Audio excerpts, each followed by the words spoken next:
Brasil de Fato Entrevista. Olá, está começando mais um Brasil de Fato Entrevista. Hoje a conversa é com o cientista político Luiz Eduardo Soares, considerado um dos mais importantes especialistas em segurança pública do país. Ele também foi alvo do dossiê produzido pelo Ministério da Justiça contra os policiais antifascistas e foi citado como formador de opinião do grupo. Na entrevista, ele fala sobre o significado desse dossiê e também aponta caminhos para a segurança pública no país. Confira. Na medida em que esses engenheiros do caos, esses arautos do autoritarismo definem movimentos e militantes e intelectuais antifascistas como um problema, isso parece sugerir que eles próprios se põem no alvo das críticas e da repulsa do antifascismo e, portanto, se identificam eles mesmos com o fascismo, o que é uma espécie de declaração enviesada e paradoxal de culpa. O dossiê. Em primeiro lugar, uma mensagem de núcleos do governo aos seus seguidores, aos seus apoiadores, aos seus ativistas, aqueles que têm saído às ruas defendendo bandeiras antidemocráticas, muitas vezes assumidamente fascistas. O recado que se passa tacitamente é o de que estamos aqui no front interno e vocês sigam a luta nas ruas, nas redes. E aqueles que estão no front interno de instituições, a nossa bandeira está erguida, eis aqui a sinalização, vocês têm a nossa autorização e o nosso apoio para seguir adiante nesse mesmo caminho, nessa mesma direção. Segundo, é uma mensagem para as instituições que, porventura, abriguem aqueles que são alvo desse tipo de investigação sigilosa, na medida em que isso significa uma espécie também de autorização tácita para que sejam perseguidos, quase que uma convocação para que essas instituições excluam, persigam, atentem, vigiem essas pessoas que são assim marcadas pelo estigma, não é? A terceira mensagem é dirigida à sociedade no sentido mais amplo, à opinião pública. Vejam o que acontece com quem ousa criticar, com quem se opõe ao fascismo e ousa dizê-lo e ousa afirmá-lo e levanta bandeiras de direitos humanos, etc. É isso que acontece. Nós vamos proceder a investigações clandestinas à margem das leis, à margem da Constituição, à margem do Ministério Público, da Justiça, com consequências que se podem imaginar. Então, é uma tentativa de acuamento, é uma ameaça à democracia, à livre troca de ideias, à livre expressão de ideias e de opiniões. Portanto, há uma tríplice função para as ruas e redes, para as instituições e para a opinião pública, todas elas muito negativas. Elementos da ditadura militar. Bolsonaro sempre teve o sonho de recriar o famigerado SNI. O sonho de Bolsonaro está se convertendo no nosso pesadelo, no pesadelo da sociedade brasileira, porque isso está se concretizando. Essa primeira iniciativa, que eu vejo como uma espécie de testagem, não é? O governo caminha aos trancos e barrancos com as suas contradições, avança claudicante e testando limites, vendo até onde pode prosseguir, até onde pode avançar, quais são os limites que a resistência democrática consegue impor, etc. E, nesse caso, me parece que nós conseguimos razoavelmente, nesse momento, reverter a situação, colocando o governo na defensiva em função do clamor social e institucional que proveio de todas as áreas, etc. E o próprio Supremo, por meio da ministra Carmen Lúcia, exigiu que o ministro se pronunciasse. O Senado exigiu que o ministro se explicasse. Há uma série de medidas legais que estão sendo adotadas. E o ministro da Justiça demitiu o coronel do Exército responsável pelo setor que teria produzido essa peça supostamente investigativa ou acusatória. Eu digo supostamente porque isso é tão surrealista, tão chocante e clandestino, de tal modo que nós não sabemos exatamente de que acusação se trata, qual a acusação. Não há acusação acompanhada por procedimentos judiciais, muito menos um inquérito ou um processo do ponto de vista legal, né? E isso, como você disse bem, não só lembra a ditadura, mas restaura elementos da ditadura. E lembremos-nos de que há um par nesse casamento perverso. De um lado, nós temos o SNI, e, de outro lado, as práticas de tortura e de intimidação. Os porões não são propriamente filhos bastardos do SNI, são irmãos siameses, os porões do SNI. Não há um sem o outro. Se nós estamos agora diante da ameaça de recriação do SNI, nós estamos num umbral de ameaças ainda muito mais graves que se podem transformar numa realidade prática. Sempre houve tortura no Brasil contra negros e pobres. Durante a ditadura, houve a extensão, a ampliação do foco de atuação das forças repressivas e foram incluídos no alvo da repressão os opositores do regime, quaisquer que fossem suas classes sociais, suas proveniências sociais. Depois da redemocratização, nós voltamos à velha história brasileira, perseguição de negros e pobres com as práticas policiais conhecidas. E agora nós temos a renovação com a restauração de um espectro mais abrangente que era típico da ditadura. Mas eu lembro, junto do SNI, vem sempre a prática mais direta da intimidação física, vem os porões, né? E, para concluir, devo lembrar que, a despeito da reversão, nesse momento, do quadro original, porque o governo agora está na defensiva, nós temos, entretanto, a notícia de que Bolsonaro acaba de criar um Centro Nacional de Inteligência, despido de qualificações muito objetivas e de controles externos claros, com funções nebulosas. Esse é o terreno propício que acaba fecundando os ovos das serpentes todas. Segurança pública no Brasil. É necessário que nós compreendamos o percurso histórico. O que acontece? Em 1988, nós como nação, celebramos um pacto democrático, expresso numa Constituição. Foi a nossa primeira Constituição democrática. Toda a nossa história, a despeito de suas limitações, sobretudo dos percalços na sua implementação, que nunca se deu plenamente, etc. Mas, de qualquer forma, está ali desenhado o Estado Democrático de Direito, a ampla participação, respeito aos direitos elementares, enfim. É, de fato, um momento histórico para nós, precioso. Ocorre que essa transição foi uma transição negociada. Nós não passamos pela justiça de transição. Nós não ajustamos as contas com os crimes perpetrados pela ditadura. Nós varremos as cinzas para baixo do tapete e viramos o rosto, saltamos direto da barbárie para a reconciliação. Isso é um momento de verdade,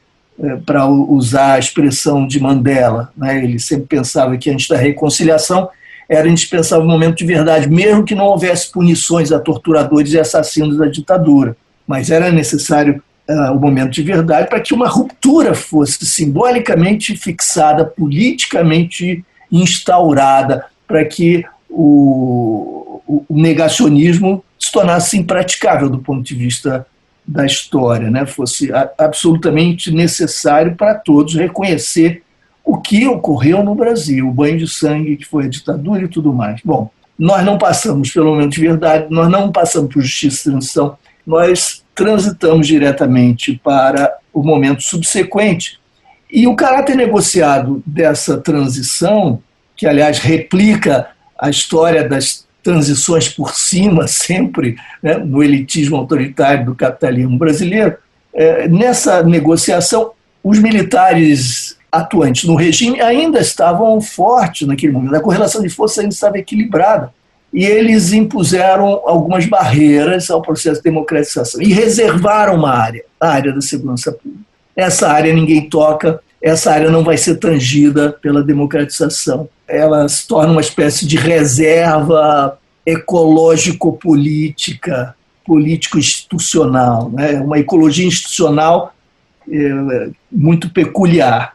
E nós herdamos as estruturas organizacionais da ditadura, a arquitetura institucional e o modelo policial da ditadura. Quando nós herdamos estruturas organizacionais, com essas estruturas, vêm agarradas, engatadas, naturalmente, valores, visões de mundo, processos de formação de identidade, que são indissociáveis de práticas, protocolos de ação, estratégias, etc.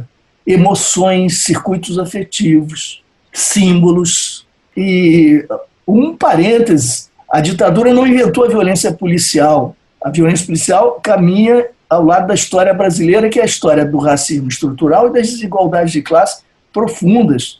Mas a ditadura reorientou, redefiniu e instrumentalizou a violência policial, que é parte da nossa história. E nós, então, recebemos, no momento democrático, a presença de um outro tempo que passa a ser contemporâneo do nosso tempo democrático. Há uma contemporaneidade de tempos distintos, por assim dizer, dissincrônicos, há uma dissincronia. O tempo da ditadura se estende, avança, se infiltra no momento democrático, no nosso tempo da democracia, que é o tempo de conquistas, de direitos, de avanços significativos, de afirmação de movimentos sociais, de novas demandas e expectativas, governos populares, inclusive, mas isso tudo convivendo com esse passado que continua contemporâneo. Esse núcleo de reserva estratégica do nosso passado ditatorial, com seus valores, era bolsonarista avant la lettre, era bolsonarista antes de Bolsonaro. Bolsonaro encarna essa cultura corporativa, lhe dá corpo e a inscreve na instituição, no campo político. Assim nós podemos entender que, não estou falando de novo, não estou generalizando, há uma multiplicidade enorme de vozes, a começar aí pelos policiais do movimento antifascismo, mas há uma pluralidade enorme, é um universo enorme. Mas os seus mecanismos de reprodução estão ativos e contingentes numerosos são educados, socializados e submetidos muitas vezes a lavagens cerebrais e a disciplinas que os conduzem a esse processo. Você está ouvindo a conversa com o cientista político Luiz Eduardo Soares. Ele é considerado um dos mais importantes especialistas em segurança pública do país. Ele foi alvo do dossiê produzido pelo Ministério da Justiça contra os policiais antifascistas e foi citado como um formador de opinião do grupo. O assunto agora é desmilitarização.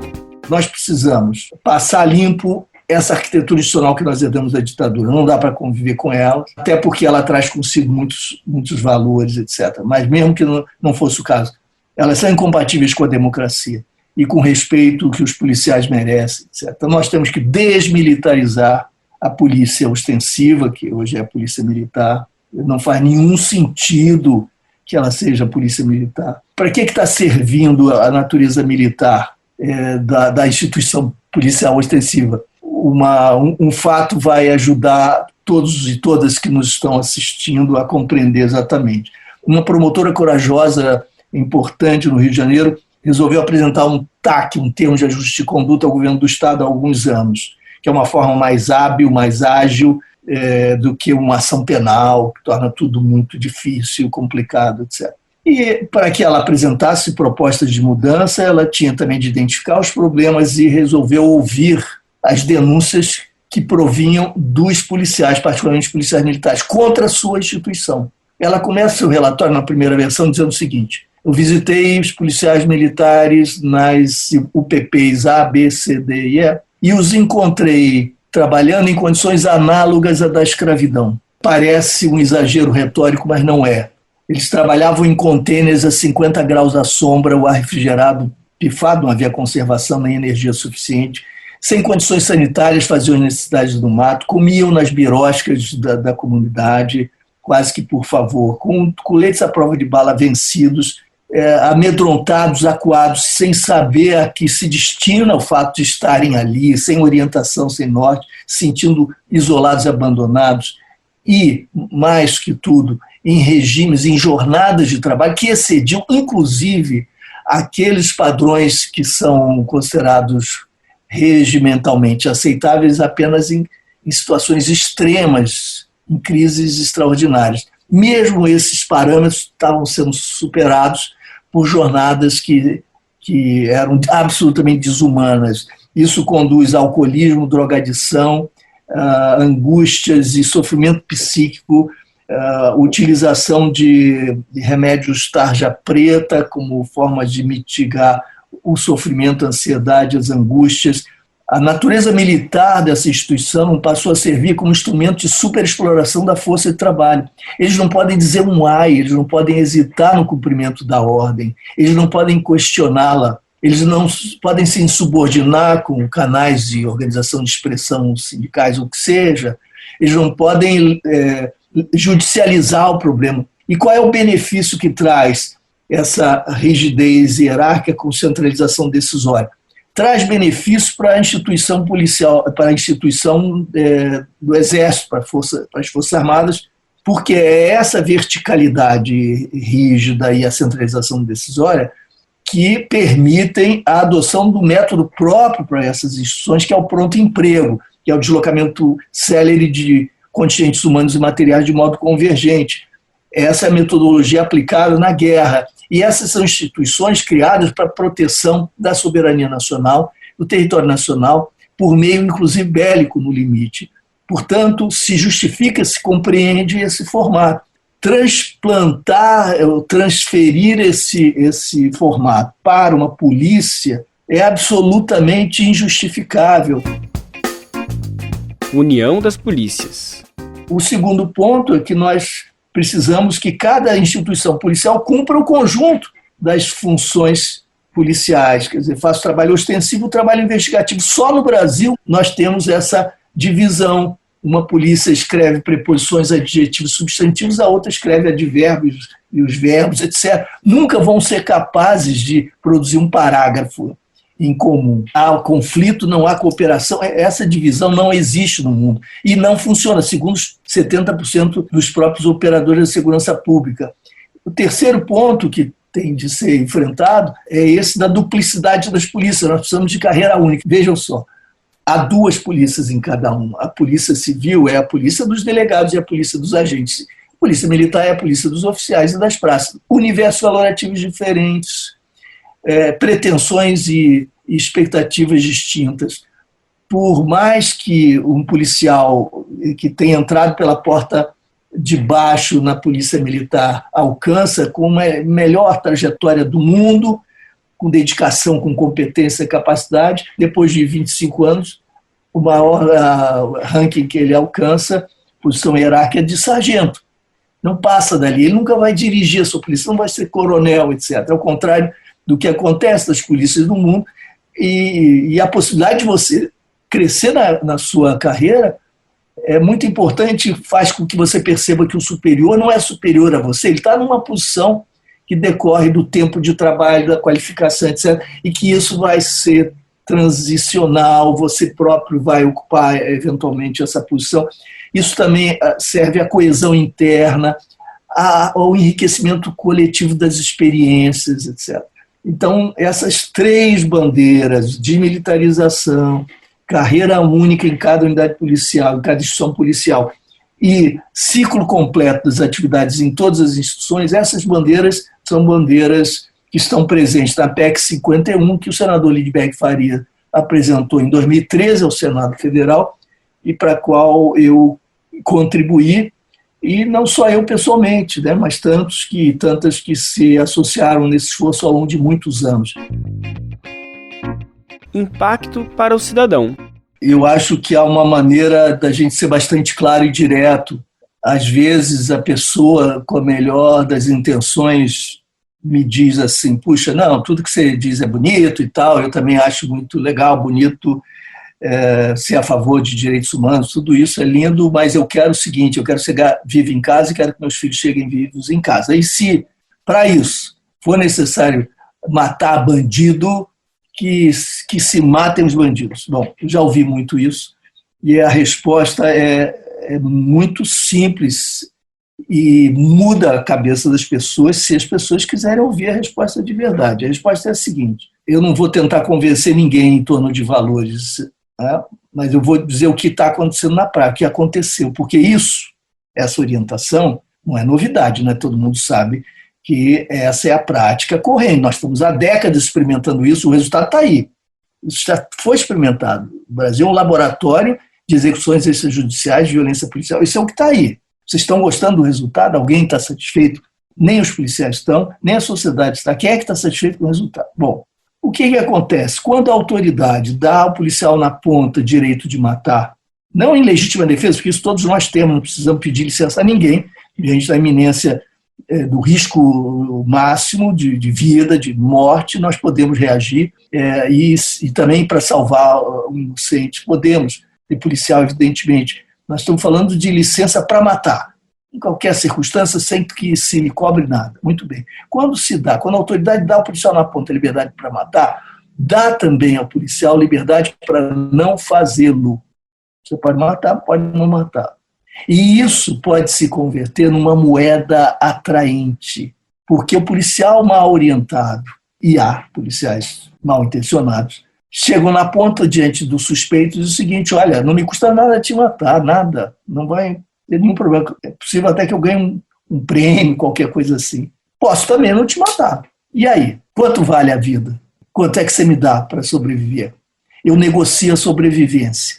Isso se dá no varejo, aqui e ali, no processo histórico, ao longo dos anos, vai se organizando, vai tomando forma, como toda a economia da corrupção vai tomando forma, e aí surge, como no Rio de Janeiro, uma prática que vira um padrão, que é o chamado arrego, que aqui no Rio as pessoas sabem o que é um contrato, um acordo, um arreglo, um acordo entre policiais e traficantes, originalmente, em que há uma terceirização de risco e a privatização de lucro. Olha, então vocês fazem o seu negócio, nós não atrapalhamos, nós queremos X, um percentual sobre os ganhos, ou uma quantia fixa, ou diária, ou semanal, o que seja.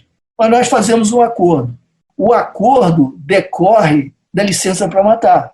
O primeiro passo é a licença para matar. Se existe execução extrajudicial, existe negociação de sobrevivência e articulação. Onde é que isso vai parar, ao longo de décadas que isso está sendo processado no Rio de Janeiro? Vai parar no enfraquecimento das polícias, na sua degradação institucional, porque isso corrói como um câncer, e nas milícias, que são o formato metastático desses núcleos anárquicos que vão sendo criados e que vão prosperando e fazendo negócio, depois substituindo os traficantes. Eles aprendem com os traficantes e depois os substituem. Hoje no Rio, o problema são as milícias, os traficantes estão em declínio, em decadência, e as milícias são a força mais poderosa, e são grupos de policiais ou ex-policiais que aprenderam assim a negociar a sobrevivência e passaram a dominar territórios e comunidades, extraindo ensinamentos da experiência limitada do tráfico, expandindo, fazendo agora não só negócios com drogas, mas negócios mais amplos, cobrando taxas sobre toda a dinâmica econômica de uma comunidade. Volto aos nossos interlocutores. E aí, Dona Maria, seu João, seu José, a história é essa, independentemente dos valores serem bonitos ou não. Quando a gente autoriza a polícia na ponta a matar, permite que ela haja ilegalmente, o que nós colhemos é tempestade, é insegurança, é o fim das polícias, é o fortalecimento de todas as formas de crime. Crimes que terão a participação das polícias, se não seu protagonismo.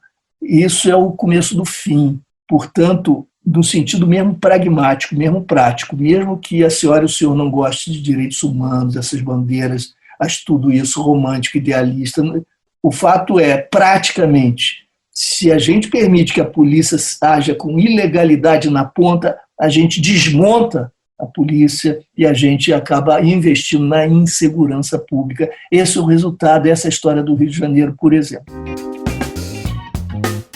Você acabou de ouvir o BDF Entrevista com o cientista político Luiz Eduardo Soares, considerado um dos mais importantes especialistas em segurança pública do país. Ele foi alvo do dossiê produzido pelo Ministério da Justiça contra os policiais antifascistas e foi citado como formador de opinião do grupo. Você pode conferir outras conversas como essa no YouTube, Spotify, Deezer ou outras plataformas do Brasil de Fato. Ficha técnica.